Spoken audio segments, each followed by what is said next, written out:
Hello students, welcome to the class of Geography. In my previous class, I have completed my explanation of chapter 3, that is our changing art. In today's class, I shall do exercises of our changing art. So let's begin with our class. Number 1. Answer the following question. So, question number 1. Why do plate moves? So, the answer is the lithospheric plates move around because of the movement of the molten magma inside the art. The molten magma inside the art moves in a circular manner. So, question number 2. What are exogenic and endogenic forces? So, the answer for the question number 2 is the art's movement are divided based on the forces which cause them. The forces that work on the art's surface are called exogenic forces, while those that work in the art's interior are called endogenic forces. The erosional and dispositional activities of wind and water are examples of exogenic forces. Earthquakes and volcanoes are examples of endogenic forces. Now, the question number 3. What is erosion?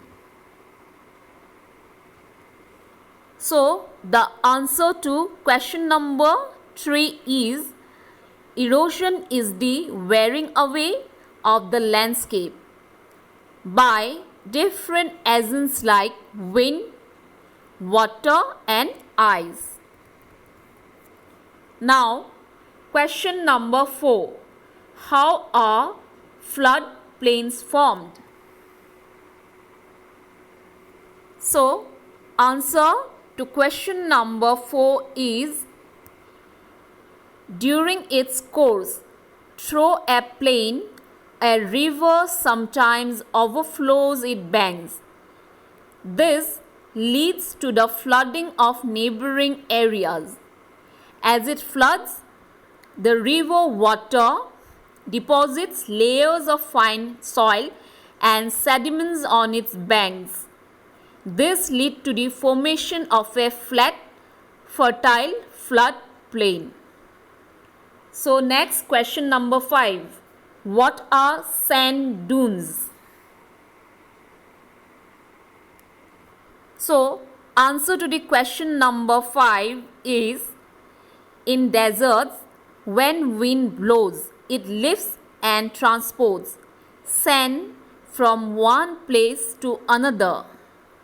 When it stops blowing, the sand particles fall and get deposited in a low hill-like structures called sand dunes.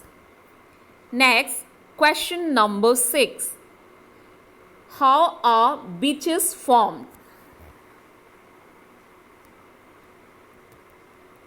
So, answer to the question number 6 is the erosional and dispositional activities of sea waves give rise to different coastal landforms. A beach is one such coastal landform. It is formed when sea waves deposits sediments along the sea shore. Next, question number 7. What are oxbow lakes? So, answer to the question number 7 is an oxbow lake is crescent shaped river formed by a meandering river. During its journey through a plain, a river twists and turns to form meanders. erosion and disposition occur constantly along the sides of a meander, causing its end to come closer and closer. In due course of time, the meander loop cuts off from the river and forms a cut-off crescent-shaped oxbow lake. Next, number 2. Take the correct answer. So, number 1. Which is not an erosional feature of sea waves? So, 3 options are given: cliff, beach and sea wave. So, the answer will be B, that is beach. Next, number 2, that is the depositional feature of a glacier is. 3 options are given, that is floodplain, beach and moraine. So, the answer will be C, that is moraine.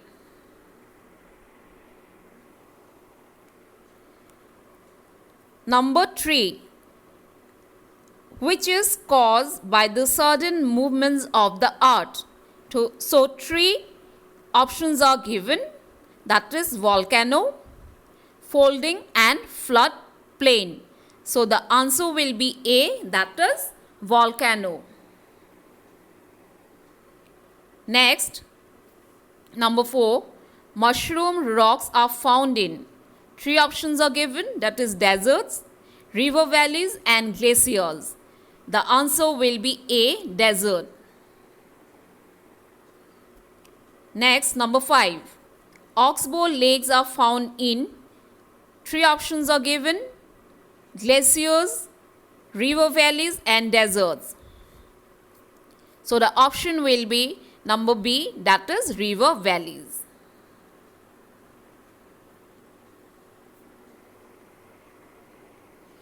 Next, number 3, that is match the following. So, number 1 is glacier. So, glacier will be river of ice. Next, number 2, that is meanders. So, meander will be rivers. So, number 3, that is beach. So, beach will be seashore.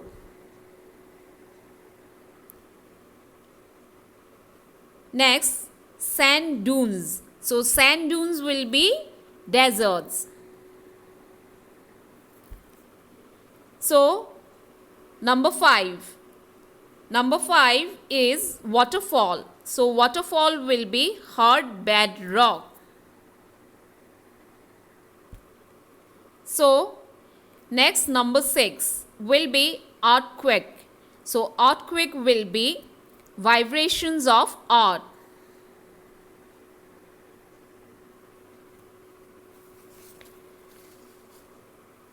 So, students, we have done the exercises, that is answer the following questions, take the correct answer and match the following. So, this is all for today. Here I conclude. Thank you.